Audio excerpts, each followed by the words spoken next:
not in a rush. I got time on my side. No hurry, no worry, 'cause I'm along for the ride. Just take it up slowly. I'll take it up slowly. Hello and welcome to another Globetrotting with Gillespie, me, Dana Gillespie, on the sofa here at the Temple of Art and Music, known affectionately as the TAM, in the Mercato Metropolitano, here in the Elephant and Castle in London. Now, the one great thing about having a guest every week is that sometimes you can go back and talk about some marvellous old stories from the past, which I can about our next guest. About 25 years ago, I did what I have to really describe as a rather ill-fated show that went to the Edinburgh Festival for a couple of weeks called The Dirtiest Blues in Town, and I think it even moved to the Boulevard Theatre.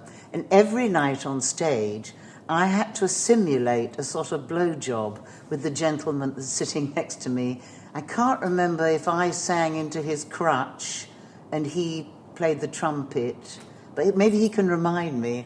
Please welcome Mr. Earl Okin. Thank you. Sorry about referencing to such a sordid beginning. The thing is, I was so young and innocent then, I had no idea what a blowjob meant. So. And I've forgotten, I have to introduce you as, what is your, remind me, your... Oh, when I'm doing comedy, they introduce me as musical genius and sex symbol. Okay, musical genius and sex symbol, Mr. Earl Okin. Yay! It was, well, I used to enjoy sort of singing into your crutch every night. It wasn't a kind of great hit show, though, but it was fun.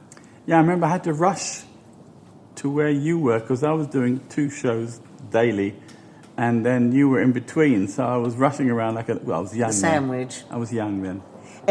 But you did the Edinburgh Festival for years. I did it from 83 to 2000, and then it got taken over by London agents, and everything that it stood for was completely destroyed, and they were doing it at the exact opposite of its original intention. And that was enough. And I stopped enjoying it. So 2000... I said goodbye, and I've had no regrets about not going back since. Well, but it was fun. It was fun when I was I was there with you. Tell me, how did you start in the business? I mean, were you a musical protege, or No, I'm still working on that. I sang on stage when I was 3 or 4. I mean, I've always wanted to sing, and we had a sort of beat-up piano in the house when I was 5 or 6, and my father used to, amongst other things, make guitars out of plywood. It was a sort of project for his secondary school pupils. Instead of making egg racks, which is what I had to make it, who wants an egg rack? But he thought that teenagers might quite like to make their own guitar. So we had lots of guitars around the house, and my father played a bit. So I learnt an odd chord here and a chord there, and I started collecting records when I was 6, and I've got good ears, or at least one ear anyway, and I would listen, and I could immediately play on the piano what I just heard on the record, and gradually worked it out from there, and hopefully have improved a little bit. You've got quite a few records now, though, haven't you? Oh, yes. Care to elaborate? Yes. My flat is gradually moving to Australia, inch by inch, from the weight. I have 10,078s. A large number of them operatic, because that's my main listening pleasure. Because wonderful song, forget this opera. Puccini was a wonderful songwriter. I mean, he's had 2 hits in the last 50 years, and he died in 1926. There was Oh My Beloved Father, it was a massive hit for Joan Hammond in the 40s. And then, of course, Pavarotti arrives and does Nessun Dorma. That was written in 1926. So, tunes are tunes. They just go on if they're really good ones. You're a songwriter too, aren't you? That's what I really am, yes. Yeah, me too. I've got a thing about songs, though. I get really fed up with people on the radio who talk about songwriting, because the first thing they'll talk about is they'll say, what's the song about? And I say, a song is about chords and melody and the interaction between them. You're talking about the lyrics, which is a whole different thing. I write songs. I do write lyrics as well, but the song is what's important to me. and people don't talk about writing songs. Like George Gershwin was a songwriter. His brother Ira Gershwin wasn't a songwriter. He was a lyricist. There's nothing wrong with being a lyricist, but it ain't a songwriter. And so I've got a thing about that. And, I mean, when you left school, did you know you were going to take to the boards and Well, make I wanted to. It took me 11 years.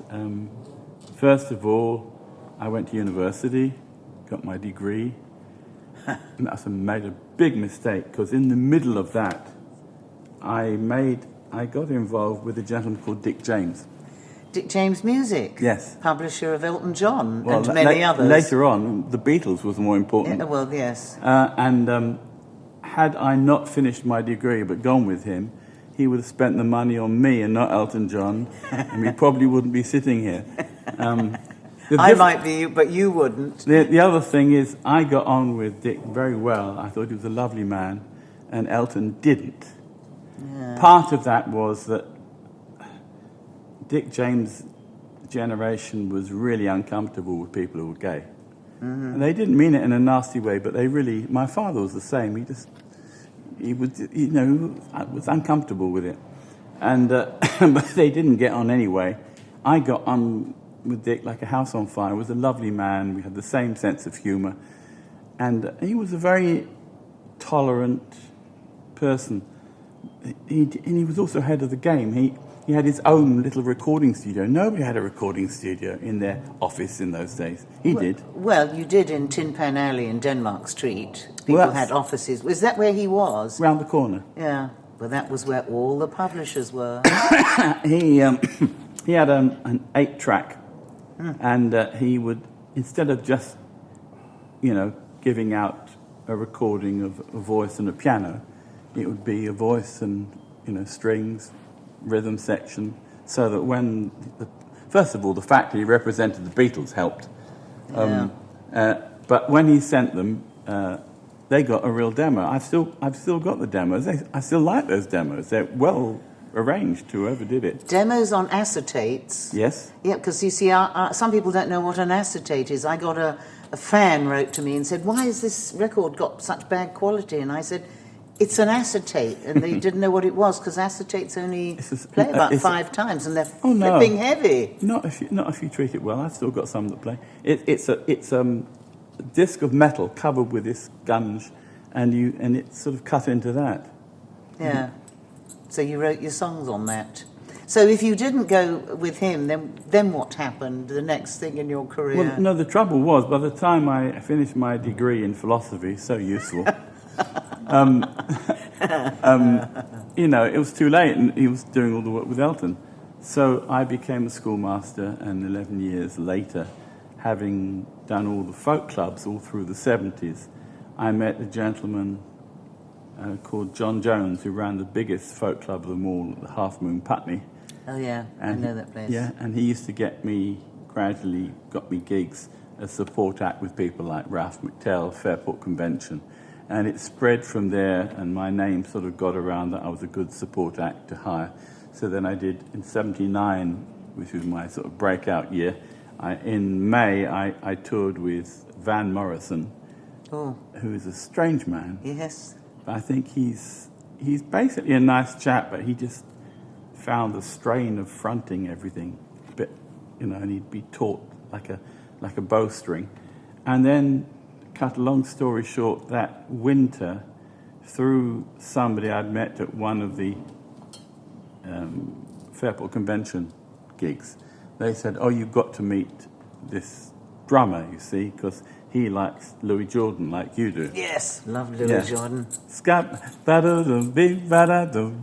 Anyway, so he came round, and I'm still friends with him, Steve Holly. And he had just been made drummer with an obscure little group called Wings. And again, cutting a long story short, I ended up touring with Wings that winter, and that's when I quit my job as by then deputy head. And you never looked back? Well, no, I certainly didn't want to. No, I mean, I think... Still waiting for my break, though. Well, I think as long as one keeps working, and I mean... Well, I was till last March. Well, hey, but join the club. Yes. We were all stymied over that. So, I mean, I saw you performed at my cousin's big party at Kimberley. Do you remember doing Kimberley? Known as the Kimberley Rave. They also called it Toff Stop for a while in the newspapers. What's your cousin's name? Robbie Buxton. Buxton's? No, it's not You were ringing there bells. with the Medium Rare show. Ah, okay. Has it all come back? Ah, okay, now it makes sense. Yes. And there was Earl, and I couldn't believe it that he was finally at this marvellous party, which would be sort of 2,000 people for 2 or 3 days having a jolly good time, and there you were. I mean, I'd love you to, to grace us with a song, because, as you know, I am mad about when you blow the trumpet without the instrument, because I'm mad about the Mills Brothers. Back to blowjobs again, aren't we? Well, didn't want to go there. But no, it's the Mills Brothers I always used to listen to. Actually, the funny thing is that I didn't hear the Mills Brothers till long after I started. What started me off was, when I was a teenager, they were bringing out these cheap LPs on Ace of Hearts and Ace of Clubs of jazz from before the war, many of which were of Duke Ellington at the Cotton Club. And there was a guy called Art Wetzel whose muted trumpet sounded almost human, and I'd sing along with it. And then somehow it got incorporated into my live show. Well, will you, basically? Okay. What is it, this thing what is it you're going to sing? It's called My Room. It seems to be the one on Facebook that everybody watches. 1.2 million people have watched this thing, and I'm still not famous. You will be at the end of this, maybe. Before I do so, can I also plug something? Yes. I too have a monthly podcast.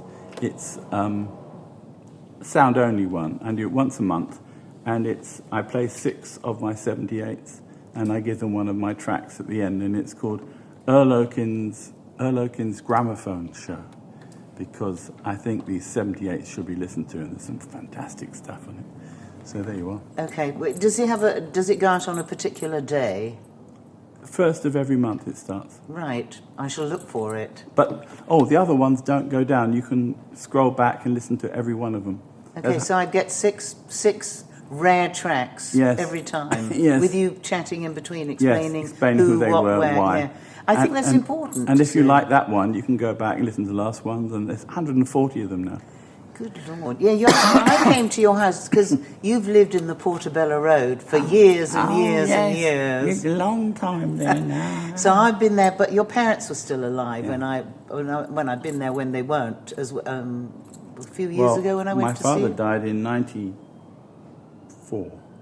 Okay. And my mum died in 2007, so... And you've been in the Portobello Road for what seems like an eternity. Moved there in 61.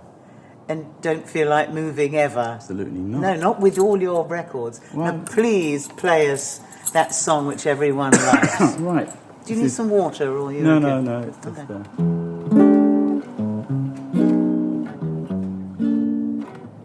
If you come to my room, put a smile on your lips. Come to my room, kinda loosen up your hips. Come to my room, baby. We're gonna have some fun.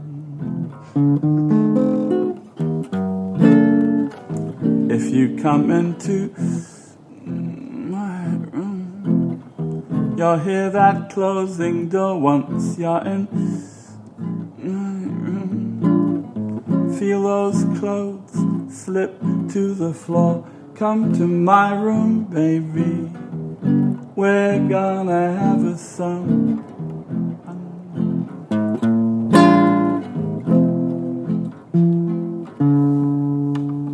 'Cause I'll put you under my spell, charm you out of your shell. Let's see how everything fits.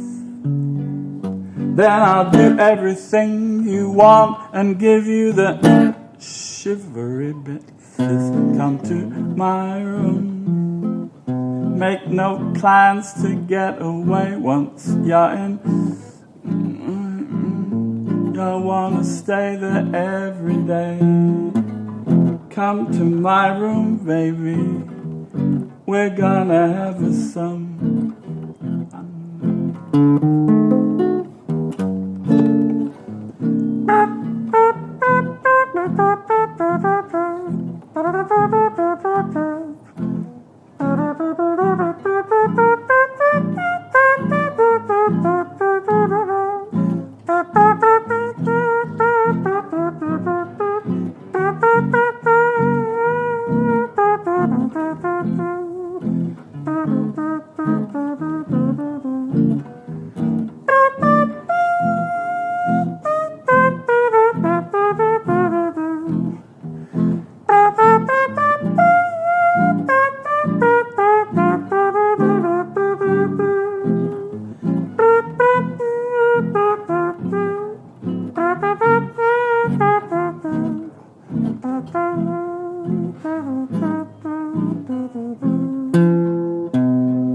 Cause I'll put you under my spell,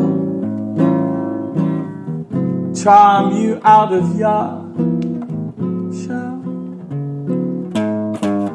Let's see how everything fits.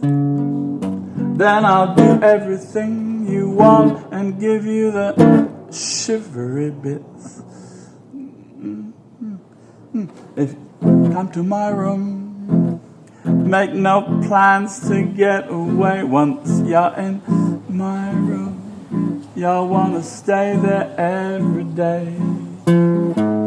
Come to my room, baby. We're gonna have some fun. Yes, in my room. I think she wants me. We're gonna have us some fun.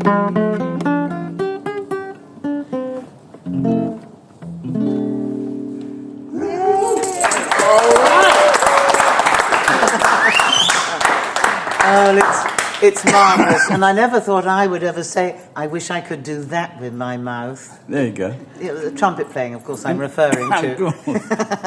Actually, anybody can do it. It's very easy. I know, but you do it particularly well. And actually, one has to have grown up with the old style of blues to know how to hit those right notes. It's the right notes. The sound is easy. It's the soloing, which is you've got to listen to. Oh, Louis Armstrong and other people like that, you know. I know. Well, I cannot thank you enough for coming down and doing Globetrotting. And hopefully you'll be down here doing a performance at the Tam, and yes. I shall come in and... South of the river. I know. It's a bit... You need a passport. I know. to get here. So, ladies and gentlemen, from Earl Okin and myself down at Gillespie, I want to say tune in next week for some more Globetrotting. From us two on the sofa, bye.